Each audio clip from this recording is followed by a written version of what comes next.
సంవత్సరాల తరబడి ఎన్ని మందులు వాడినా మీ మోకాల నొప్పులు తగ్గట్లేదా? ప్రాణ పెయిన్ క్లినిక్ లో అత్యాధునిక చికిత్స. ఇప్పుడు ఏపీతో పాటు దేశవ్యాప్తంగా హాట్ టాపిక్ గా మారిన ఘటన పూణేలో హెలికాప్టర్ క్రాష్. శనివారం జరిగిన ఈ ఘటనలో పూర్తిగా హెలికాప్టర్ దగ్ధమైంది. అయితే అది ఏపీ సీఎం చంద్రబాబు కోసమే వస్తున్న హెలికాప్టర్ అని తేలింది. 2 రోజులుగా అవునా కాదా అంటూ సందేహాలున్నా తాజాగా చంద్రబాబు కోసమే ఆ కూలిన హెలికాప్టర్ వస్తుందని రుజువైంది. దీంతో సీఎం భద్రతపై ఒక్కసారిగా ఆందోళన వ్యక్తమైంది. ముందే కూలింది కాబట్టి నో ప్రాబ్లం. అదే ఏపీకి వచ్చి చంద్రబాబు ప్రయాణిస్తున్న సమయంలో ప్రమాదం జరిగితే ఊహించుకుంటేనే భయమేస్తోంది కదా. అసలేం జరిగింది?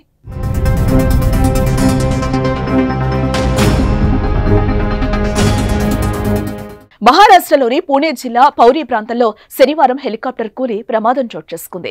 AW139 అనే చాపర్ ముంబైలోని జూహు నుంచి హైదరాబాద్ వస్తూ ఉండగా పైనుంచి కుప్పకూలింది. ఈ ప్రమాద సమయంలో హెలికాప్టర్లో 4 ఉండగా వారిలో ఒకరికి తీవ్ర గాయాలయ్యాయి. అయితే ఆ హెలికాప్టర్ ఆంధ్రప్రదేశ్ సీఎం చంద్రబాబుకు కేటాయించిందని తేలింది. ఇది రాష్ట్ర ప్రభుత్వం అద్దెకు తెచ్చుకున్న హెలికాప్టర్ కు స్టాండ్ బైగా హైదరాబాద్ వస్తుండగా ఈ ప్రమాదం జరిగినట్లుగా తెలుస్తోంది. ప్రస్తుతం చంద్రబాబుకున్న హెలికాప్టర్ సర్వీస్ కోసం ముంబైకి వెళ్లింది. సర్వీస్ పూర్తయ్యేలోపు స్టాండ్ బై కోసం మరో హెలికాప్టర్ ను ఆంధ్రప్రదేశ్ కు పంపించారు. ఈ క్రమంలోనే అది ప్రమాదానికి గురైంది. దీంతో సీఎం భద్రతపై ఆందోళనలు రేకెత్తుతున్నాయి. ఒక సీఎం స్థాయి వ్యక్తికి భారీ భద్రత ఉంటుంది.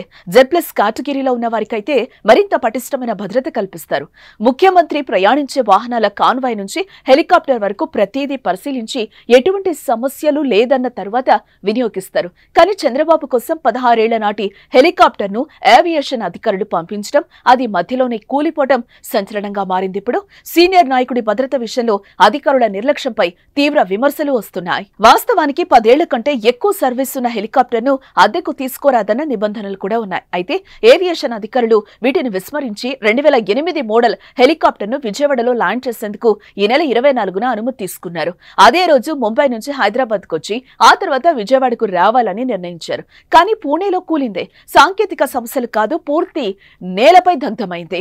I&I సంస్థలో పనిచేసే ఓ జాయింట్ డైరెక్టర్ స్థాయి అధికారి ఏవియేషన్ బాధ్యతలు చేపడుతున్నారు.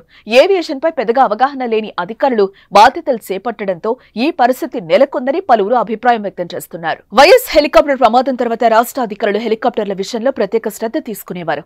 ప్రతి విషయం నిశ్చింతగా పరిశీలించేవారు. కానీ ఇప్పుడు చంద్రబాబుకే కేటాయించిన హెలికాప్టర్ క్రాష్ అవ్వడం టీడీపీ నాయకుల్లో ఆందోళన వ్యక్తమవుతోంది. చంద్రబాబు భద్రతపై అనుమానం వ్యక్తం చేస్తున్నారు. సీఎం భద్రత విషయంలో నిర్లక్ష్యంగా వహించిన వారిపై చర్యలు తీసుకోవాలని డిమాండ్ చేస్తున్నారు. కుట్ర కోణంలో విచారణ చేపట్టాలని కోరుతున్నారు. దీనిపై ఇప్పటికే ఇంటెలిజెన్స్ అధికారులు విచారణ కొనసాగిస్తున్నారు. ఏదేమైనా ఈ ఘటన ఏపీ రాజకీయాల్లో కలకలం రేపుతోంది.